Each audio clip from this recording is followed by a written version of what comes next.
Hello, you guys. Welcome to the channel. It's your girl Jada here, back with another video. So today we are going to be getting into Love is Blind. This is season 6, and child, it premiered on Valentine's Day of all days. And they released 6 whole episodes. I didn't expect them to release a whole 6 episodes. And you know, each episode they be drawing out for no reason. There's no reason for each episode to be almost an hour, okay? Like, that's just ridiculous to me. Regardless, we are here to talk about the first 3 episodes in this video, and then I'll make another video, obviously, with the other 3. But I'm sure by the time as I put out that second video, yeah, more than likely they would already have more episodes out. Just keep coming back, okay? Keep coming back. I'll have more updates. We'll be going through this show together, episode by episode, if possible. To be honest with y'all, I have finally found someone, in my opinion, that I think works harder than Kris Jenner, okay? I've finally found someone, and I think it's the creators and producers over on Netflix working on Love is Blind, because why are there so many seasons back to back? Like, do y'all just be keeping them in your pocket and just having them like filmed, you know, simultaneously, and you just decide, oh, I'm just gonna release this season now? Because it just feels like a little too much too fast. Like the first 3 seasons, I feel like it was like 1 per year, but now it feels like there's 2 seasons now per year. Or am I wrong? Because I just felt like it was just too much at once. Anyways, when it came to season 6, I'm not gonna lie, they had the most dramatic intro ever. That Valentine's Day that the episodes came out, I didn't really do much, so I was excited to watch it. I didn't have anything planned. I mean, my boyfriend lives in another country, so it's not like I'm going out anywhere. So after my workout at the gym, I just decided to plop myself down in this chair and watch the Love is Blind episodes. So I'm just gonna break it down by episode, okay? So episode 1, we have our first round of all the contestants talking, and some people that kind of stuck out to me, you know, was Ashley. She had an interesting sense of humor. She kept talking about her vajayjay every 2 seconds. I was like, girl, we get it. So Trevor, he's talking about how people always judge him because of his appearance. He's a big guy. They just think he's a meathead. But let's be real, you know, the mullet has to go. All right, I can't do it with the mullet. Now, Chelsea, she said that she's tried even going to Home Depot to find a man, honey, and it just wasn't working, I guess, because she's on the show. Jimmy, he seems pretty cool, not too talkative, a little shy, but still has a little bit of personality. Definitely gave me, you know, Scorpio vibes for sure. When he said he was born in November, I was like, yeah, I could tell. So Jessica, she's very confident. She also had a child. She might have had some, you know, bad experiences dating, I feel, beforehand, because she talks about this whole thing, you know, this whole process with a lot of emotion, okay? But then again, you know, it could just be her personality. She could just be naturally an emotional person. There's no issue with that. It's just that when you have such an emotional reaction sometimes to things, you could tell you're either very passionate about it or you also had like some bad experiences as well. Matthew was a little weird. He was talking to Jessica. He started off with a question. She answers it. And then in turn, she asks him the same question. And he turns around and it's just like, oh, I only was expecting to ask you questions. I didn't expect to get questions back. And then he says, it's like I'm talking to a wall. And I was very confused by that. I'm like, she answered your question though. Like, what? It didn't make any sense. But he moved on to Sarah Ann. And I guess she was talking a little too much when she answered the question, because he just ended up walking out mid-conversation. So yeah, then he meets AD. Okay, so AD, her actual name I think is Amber Desiree, but there's another girl named Amber also who we're going to talk about later. I guess she just kind of named herself AD so that they wouldn't get confused. So AD somehow breaks through, you know, Matthew's cold demeanor for a little bit, and she also talked to Clay. And Clay, he seems a little kind of playerish to me at first, talking about kissing people and being a touchy guy, but I think that's more of a cover to kind of push himself to be confident, even if he isn't at the time, really. So I'm not sure about Clay. But during the break that they have, Chelsea seems to be a lot of people's number one, and Matthew is kind of off by himself. So the guys are noticing that he's a little standoffish. Now, our second round of them kind of getting to know each other, talking, Amy knows what she wants. She talks to Johnny. They seem to have some things in common. He loves her Spanish accent. Now, Johnny, he talks a good bit, but he seems really friendly. I'm not sure if that might be a problem in the future or what, because sometimes when guys are a little too friendly, there's like a gray area in terms of like, well, are you just being friendly or are you flirting? So Clay and AD, they talk again, and she even picks up that he might be kind of a ladies' man, and that's something that I was picking up on as well. He seemed kind of playerish, like I said. And Matthew also talks with AD as well again. And it's nice to see him come out of his shell, it seems. He seems to have really taken a liking to her. And I was kind of smiling the entire time that they were talking because I really liked their energy. It was kind of cute at the time. But moving on to Jessica and Jimmy. They were hitting it off in terms of the conversation. You know, it definitely flowed. She kept calling this man her husband. Okay. She kept calling Jimmy her husband, and they were just in the talking stage. Okay. So I was a little worried that she was going to scare him away. And then they started talking about her 10-year-old daughter that she has back at home, and if she still has a relationship with her child's father. And you could see the happiness just drain out of Jimmy's face. He also goes to talk with Chelsea, but he's still thinking about Jessica having a child the entire time. So it kind of kills the mood. And Chelsea was trying to tell him that she was once married, but she gets emotional about it. She starts crying. And yeah, they just have to end that conversation there. So Chelsea bounces back. She talks to Trevor. And apparently the last person he was with, he was actually about to propose to, but he didn't. And Chelsea also tells him about her being married. Same thing that she said to Jimmy, that she got married when she was super young, and it lasted for about 5 years. I think it was her high school sweetheart. But it does seem like Trevor has some common sense and isn't delusional when it comes to what he wants from a woman, like what he's looking for. So I'm happy for that, because some men, their standards are a little ridiculous, okay? It's like you'd have some men who be in their dang near like mid-30s, and they would expect like the person that they're dating to be a virgin and never have dated anybody else. And it's just like, huh? Like, come again? You are probably going to have some serious relationship during that time. Like, let's be real here. So Jamal, he ripped his pants while he was talking to Alejandra. They weren't one of the main couples though. You know how every now and again they would just have random couples that are getting to know each other in there? They weren't the main couples that they would be focusing on. And then we moved on to Sunny. She had been out here doing stretches and touching his toes. Then we had Nayland, who was describing his chest hair as taco meat to Sarah Ann. I was like, sir, taco meat? Like, what?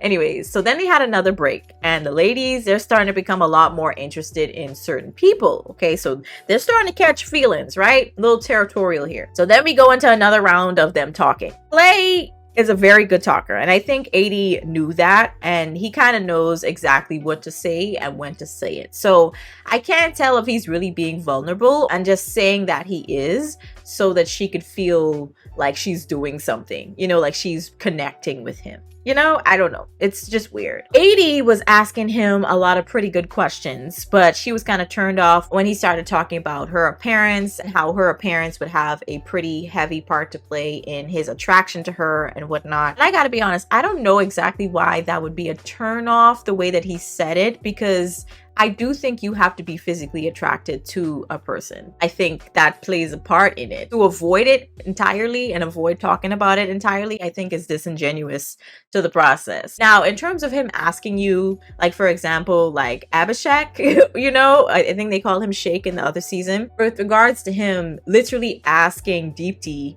you know, in that season, like what she looked like and describing what she looked like, that was too much. But I think the way Clay had brought it up, it wasn't him asking her like what she looked like. He just said, you know, like your appearance would kind of play a part in whether I really like I'm into you or not. So I think that was kind of unfair for her to be like, oh, you know, I'm kind of turned off by that. And I'm just like, girl, like, come on now. We clearly know that physical attraction has a part to play in the chemistry between you guys once you see each other. So let's not. I hate when people do that. But let's move on to Matthew. So Matthew comes along and he says, again, all the right things, just like Clay, but in a different way, so to speak. He puts a little more razzle dazzle on top. And it sounds a lot more genuine and serious coming from him than when it came from Clay. And he seems very dead set on AD. And it was so sweet to me, the way he was saying it. And I was just like, dang, he really has the razzle dazzle. So the question here was he saying the exact same thing to Amber? Because what the hell is going on? Amber basically comes up to AD and they pretty much start talking about the exact same things, you know, like what Matthew had said to them, and it was matching up a little too perfectly. And I'm just like, you know, what's going on here? So it was shady, okay? Now, Jeremy, he calls another girl Sarah, okay? Because he started talking to Sarah Ann, but also talking to another person. I can't remember who it was. I think it was Laura, actually. He calls her Sarah, and she catches, of course, feelings, but then he finally sees Sarah, and they're chatting it up. They're getting to know each other a lot more. But with AD and Matthew, I don't know what the heck is going on. By the end of this first episode, she addresses things with Matthew, and he doesn't really negate that he said very similar things to this other chick.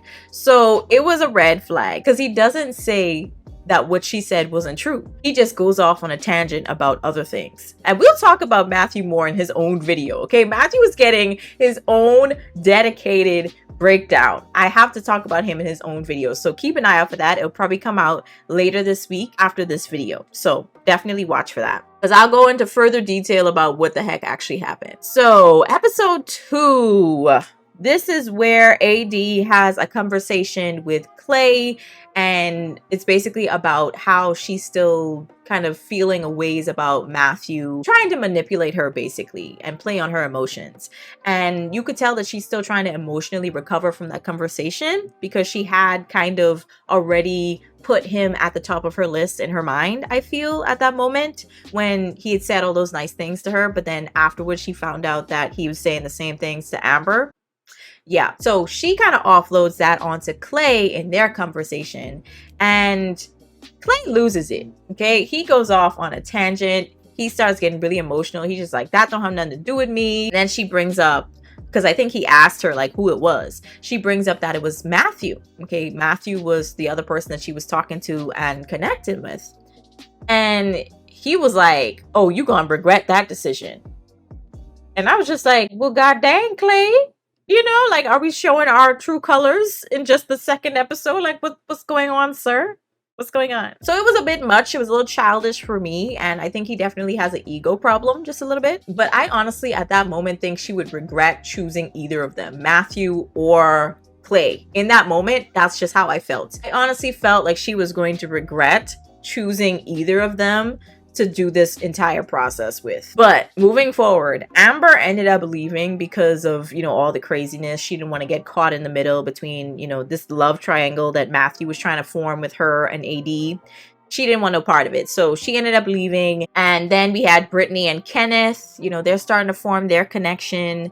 Back to Jimmy and Jessica. They finally get to talk again about her daughter, and you just see her light up. You could tell that her daughter is the light of her life and is pretty much like the most important thing to her. So in that moment, you could definitely see that Jimmy is still really terrified about the prospect of being a stepfather, and that's not what he signed up for. So I think in that moment, he already made a decision like, yeah, I can't do this. But he just kept kind of stringing her along. So Chelsea finds out that Trevor has a mullet by just talking to him. And we find out that she actually is attracted to mullets. Like, people with mullets, she likes mullets for some strange reason. It's kind of weird. I think Johnny was the first person to propose. So Johnny proposes to Amy. She accepts. I personally don't really think they talked about anything necessarily that deep, emotionally speaking. It was a little bit coming from Amy because she started talking about her little brother and protecting him and all that type of stuff. But I didn't really feel that much of an emotional connection in terms of from Johnny, just in my opinion. But it felt a little bit more like, this is fun type of way, you know, like that's just the vibe that I was getting from Johnny. Now, AD and Matthew, they meet up one final time, but I just don't understand this man. He got caught up in a lie, refused to admit that he was lying, and then just trying to manipulate her, play on the emotions, sell her a dream, and then also kind of was getting mad at AD because she felt kind of disconnected from him now because he lied. He got caught in a lie and didn't want to admit that he was lying. So it was really aggravating watching him trying to manipulate her. It was just like, what the hell is going on? You know, what is wrong with this man? It was just a little too much, right? But this man decides he wants to bow out from the process. He leaves, but before leaving, this man says, I'm gonna go get Amber. The other Amber that left. Can't make this ish up, y'all. I cannot make it up. Like, what the hell is wrong with him? I don't know if he actually decided to go and pursue her afterwards, but regardless, it's just like, my guy. Anyways, let's move on to episode 3. So Johnny and Amy, like I said, Johnny proposed to Amy, she accepts. So they now meet up in person after the proposal. They are just going at it. They are eating each other's faces off. Okay, I know that's a lot, but it really though, I felt so awkward watching it. I was like, ew. But she says she always had eyes for non-white men, so this was kind of a surprise for her to, I guess, fall in love and possibly potentially get married to a white man. But they seem very attracted to each other considering they was eating each other's faces, you know? So we'll see. Now back to the other couples. So back in the men's quarters, Clay is freaking out. Jamal is trying to calm him down and he's just crying, he's losing it, and he just keeps talking about his defense mechanisms. But anyways, Clay and AD, they finally meet up again and he apologizes for his actions, how he came across, and he reads something that he wrote for her in his book. And I personally think she was just getting way too excited too soon. Like, let's chill and wait and see what happens and what he actually delivers on. Let's switch to Jeremy now. Jeremy seems to be another one that the girls are competing for just a little bit because he had the interest of Sarah Ann and also Lauren. So another love triangle going on. But I find it so interesting that these love triangles are with guys that really aren't that good looking, if I'm going to be honest, just in my opinion. Like, just very, very average. But hey, it's for the personality because you can't see them. So Jeremy, right, he's another one that people are competing for. He has a conversation with Sarah Ann and it definitely gets pretty deep pretty fast. They start talking about their political standings, which I personally think shouldn't matter. However, I think it would be a little easier to be with someone that has similar views on things that are important to you.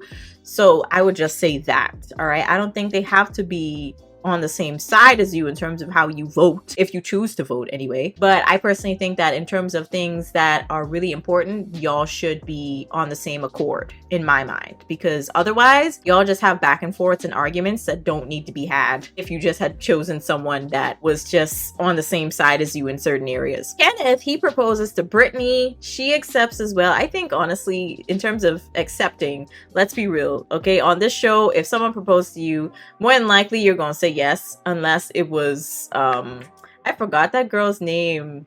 She had turned him down. I think it happened twice. Yeah, maybe like 2 times where someone had turned down a proposal throughout Love is Blind history. But all these couples I'm going to mention that the guy proposed, they accept. So Jimmy is still going back and forth with Chelsea and Jessica, and he was another one that was hard to read in my opinion. I could not figure out what was going on with him, but I think pretty early on he kind of made his decision, like I said, in terms of Chelsea. Okay, I just don't think that Jessica was it for him, mainly because of the child situation. You could see the excitement as soon as she said that just drained from that man's face, and I just knew, oh no, this man is not trying to be no stepdad. No. Trevor, he tells Chelsea that he loved her, and she just starts crying because she didn't really know how to take that. She didn't know how to answer or respond because I'm guessing she didn't really want to say I love you just yet.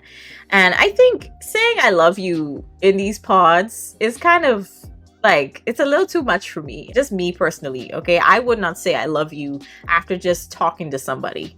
I haven't seen you yet. Also, we've only been talking for like, what, a couple days? If that? Like, why are we saying I love you? Like, anyways, obviously it doesn't stop people from getting emotional when they hear it because it's just like, oh, you love me? Oh my gosh.